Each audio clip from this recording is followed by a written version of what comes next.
There are a lot of unanswered mysteries in the original 1933 King Kong, mainly due to its pace. King Kong is an incredibly brisk movie. It's extremely taut, the brevity of it, it just moves along at a fair clip, giving you exactly everything you need to know to move the story along and like nothing more. Which leaves a lot of mysteries, especially around Skull Island and why Skull Island is the way it is, and how Skull Island even functions as an ecology. And there's perhaps no greater mystery in the original King Kong than the wall. Why does the wall exist? How does the wall exist? And what is the wall supposed to do? Because, as many people have pointed out, there's a bit of a plot hole or an oversight in King Kong, in that if Kong can climb Skull Mountain, and if Kong can climb the Empire State Building, then what was stopping Kong from climbing the wall? Why couldn't he have just hopped over that thing to begin with? And fair enough. Fair enough. And so I want to talk about here in this video. Now, of course, the the biggest thing to remember, why does the wall exist in King Kong, is because it's cool. King Kong is a movie made by Miriam C. Cooper, who, by all accounts, was not the sort of person given to sort of um, well developed philosophical ideas and artistic meaning, and even deep thought about the plot and how it functions. He was a showman. And as a consequence, there are a lot of things in King Kong that are just there because Miriam C. Cooper thought it would be cool, and the wall being the biggest example of it. It's in there because he thought it would be cool and mysterious and create some great set pieces, especially with Kong busting through the gate of the wall. And they had this gigantic wall set kind of lying around. The history of the wall, of course, is that it was built in 1926 for the 1927 version of The King of Kings by Cecil B. DeMille. The wall set was originally the veil of the temple in Jerusalem in DeMille's epic about the life and death and resurrection of Jesus of Nazareth. And so it was just kind of lying around on the 40-acre set, the 40 acres that RKO Radio Pictures acquired. And so when it came time to start developing King Kong, well, we have this gigantic wall set. Let's redress it as this wall on Skull Island. The pillars from the Jerusalem temple set were redressed, given the foliage at the top to look like they're ruins of an ancient civilization. They moved over the grass huts from the Bird of Paradise production and used those, put those in between the columns to give this impression of this. How do I word it sensitively?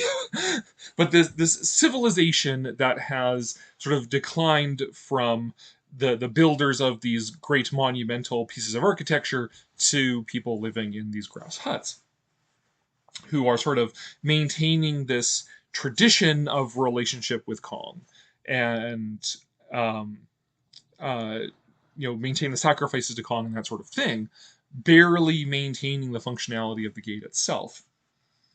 And then, of course, the afterlife of the gate after King Kong. The gate was reused 1934 for The Return of Chandu, starring Bela Lugosi. It was redressed again for She, Miriam C. Cooper's production of H. Rider Haggard's She, 1935. Made more Art Deco than it had been originally, or during or for Kong. And then finally, come 1939, well, 1937, 38 for the production of it, the two birds were killed with one stone. The gate was burnt down for the burning of Atlanticene in Gone with the Wind, which also cleared out the land so they could build the railway depot set for Gone with the Wind. So it's a rare case where in Hollywood we get to see the actual destruction of a set on film.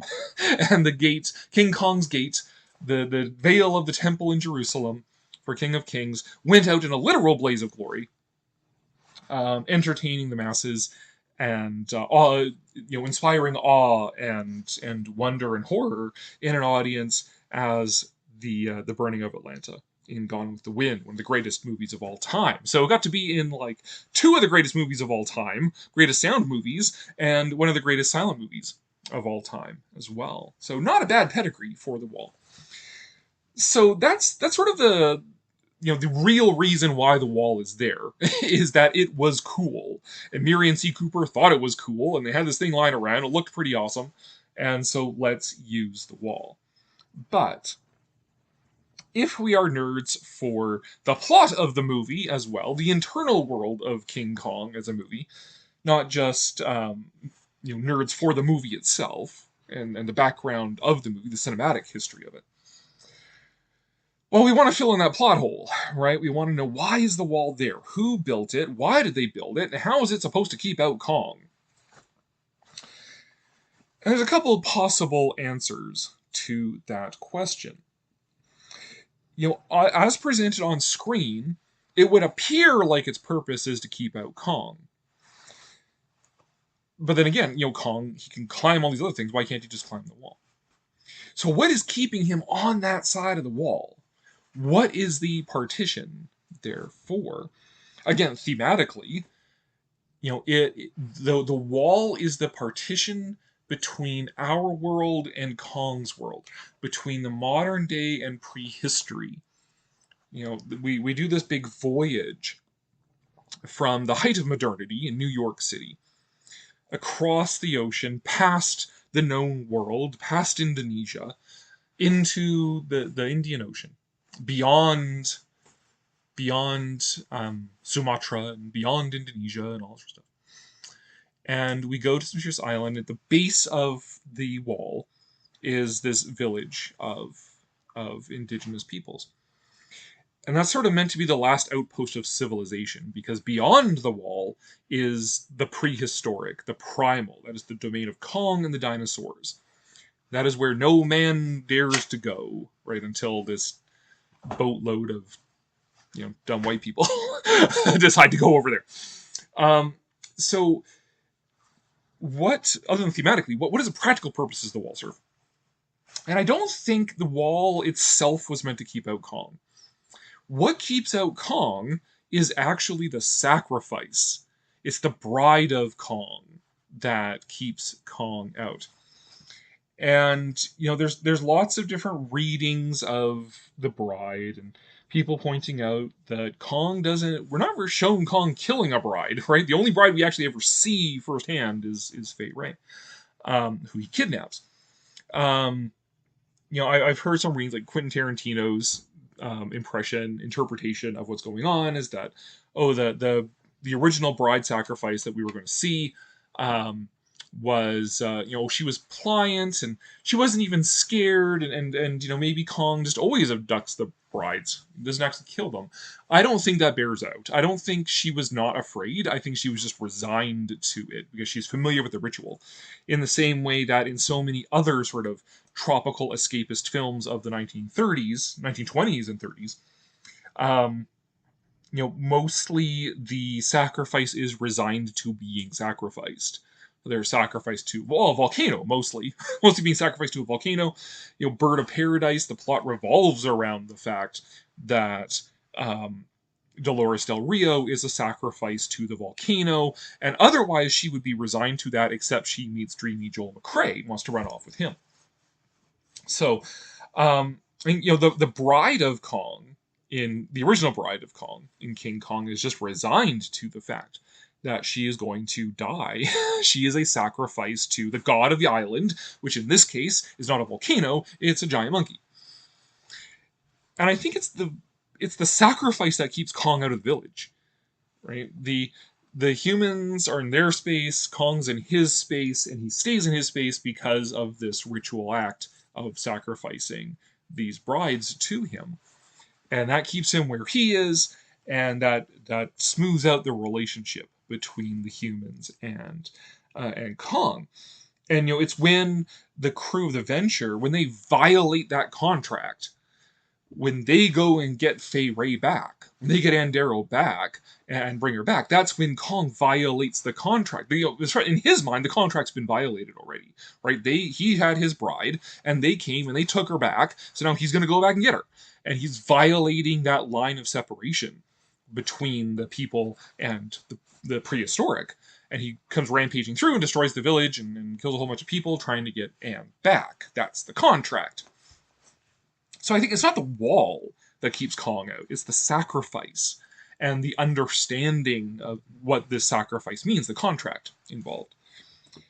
But okay, then why is the wall there at all? Well, there's something else on Kong's side of the island as well, right? What about the dinosaurs back there? You have the T-Rex, and you have the Brontosaurus, you have the Stegosaurus, and all the sorts of things that live on the other side of the wall. This wall that stretches across this peninsula. It's on the peninsula where the humans are, and it's back of that, which is the prehistoric. You have all those dinosaurs back there. And I'm going to guess that Brontosaurus and Stegosaurus and Tyrannosaurus and Styracosaurus and cave bears and everything else is on that side of the island. They're not great climbers, I would imagine. So my sort of headcanon hypothesis is that the wall is there to keep the dinosaurs out. It's not there to keep Kong out. Kong could hop over it easily. It's the sacrifice that keeps Kong in his place, keeps him placated. The wall's there to keep out the dinosaurs. So why is there a gigantic gate in the wall then? Why not just build a wall? And if you need to get to the other side of it, why not just some human-sized doors? And again, I think the real answer is the rule of cool, right? It looks cool to have this giant gate. So Muriel C. Cooper wanted a giant gate. It looked cool. But if we try and think of a practical purpose, give us more thought than Muriel C. Cooper did. What is the practical purpose of this? Well, then I would think that it has something to do with the dinosaurs again. That maybe it's there because at some point in the distant past, maybe the people of Skull Island, like the people who, the original ancestors, the original occupants who built this monumental architecture, and who had temples on the primitive side of Skull Island, maybe they used the dinosaurs as like livestock. Maybe they were herding dinosaurs. Maybe they were riding brontosauruses around. So you need the gate to be able to get the dinosaurs in and out. Or maybe it was for hunting purposes, right? So, they go and they hunt, a stegosaurus or whatever. It's a big animal. And, maybe instead of staying out in the dangerous part of the island, they just got everybody in the village to come and haul this thing back to the village, and they needed the big doors to get the big carcass of the big dinosaur into the village.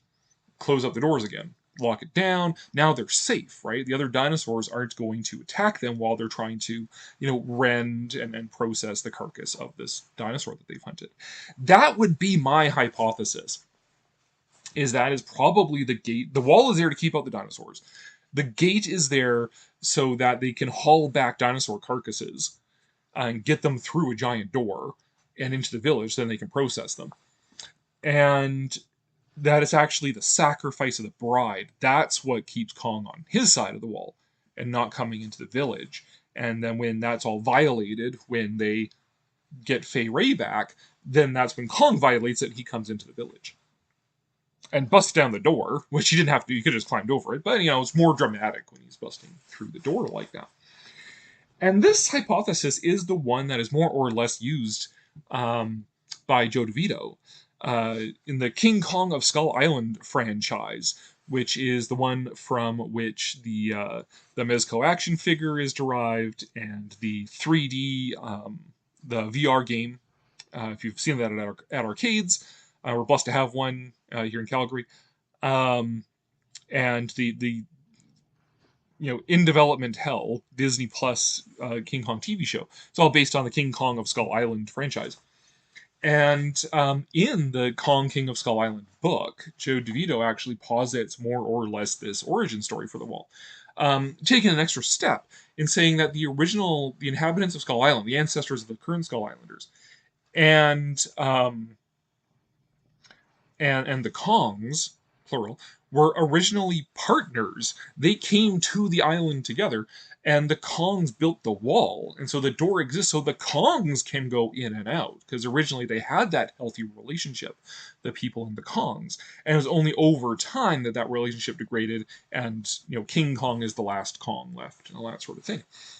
And so he sort of goes, yeah, the wall's there to keep out the dinosaurs. The gate is there actually to allow Kongs to come and go. And again, the King Kong of Skull Island franchise is okay. I'm not in love with it, mainly because he falls into that trap that I criticized the MonsterVerse Skull Island movie for as well, which is that if you're going to tease dinosaurs, I want real dinosaurs. I've talked about this before. In a lot of movies, you want to have only like one fantastic element really, and everything else kind of is more normal to kind of step back from that. And so, in the case of King Kong, well, originally you had The Lost World, 1925, based 1912 novel, where the dinosaurs were the fantastic thing. And then you bump it up. Now dinosaurs are old hat, so we do the Lost World story where the dinosaurs are the normal thing, and Kong is the fantastic thing. It just helps with suspension of disbelief when you're not piling on too many fantastic things. I guess unless you have a complete fantasy setting, but at the same time, fantasy settings will still have just a normal horse. They're still have the normalcy of a medieval European setting, so that you can have these other fantastic elements layered on top of it. So in Kong, the wildlife are normal dinosaurs, and then you have the fantastic thing of Kong in there. So when you start inventing new dinosaurs, Peter Jackson did it in a rather mild way, just tweak dinosaurs enough to make them copyrightable. But Skull Island, King Kong Skull Island MonsterVerse, teased us with a Triceratops skull, but then gave us skull crawlers and all sorts of things. To where Kong became like the least fantastic thing in his environment. Joe DeVito kind of falls into that as well. He's got like Gaw, the two-headed T-Rex thing or whatever, and it's like, yeah, again, when Kong is the least fantastic thing in his environment, that diminishes Kong. So I'm not in love with the King Kong of Skull Island franchise, but I do like at least that it gets us, Mezco figures and whatnot. So where is the validation for my theory, though? Because, okay, I got this headcanon, I got this idea. Is there any evidence that the wall was there to keep out the dinosaurs and whatever? Well, I've already given sort of the evidence in the movie that it was the sacrifice of the bride that kept Kong on his side of the island. Because when that is violated, when they rescue Fei Ray, we see Kong violate the contract and he goes into the village. So that sort of seems obvious from the movie itself. But what about the purpose of the wall to keep out the dinosaurs? Well, it's not in the movie, but in the original plot outlines for Son of Kong, before the ambitious plot outline, and I did a video about it, but it's there somewhere there. In the original, more ambitious plot outline, when Carl Denham goes back to Skull Island, the village is devastated. There is no more village, there's no more villagers. And instead, roaming around the village are dinosaurs. He's got some T-Rexes and stuff roaming around the village, and they're supposed to threaten the crew of the Venture and that sort of thing. And the original Son of Kong was going to be a much more ambitious film than the one we originally got, because RKO executives, they wanted it out by Christmas of 1933, and they have the budget. They wanted it done cheap and quick, and as a result, it's not as good as it would have been had they, as per the original plans. So, in the original plot outline for Son of Kong, the village was supposed to be overrun with dinosaurs. So, if we take that seriously, then that would seem to validate my little hypothesis that the wall was originally there to keep out the dinosaurs. The gate was probably there then to allow them to haul these giant dinosaur carcasses in and out.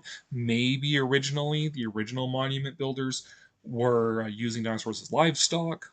Who knows? And that it was actually the sacrifice that kept Kong out, not the wall.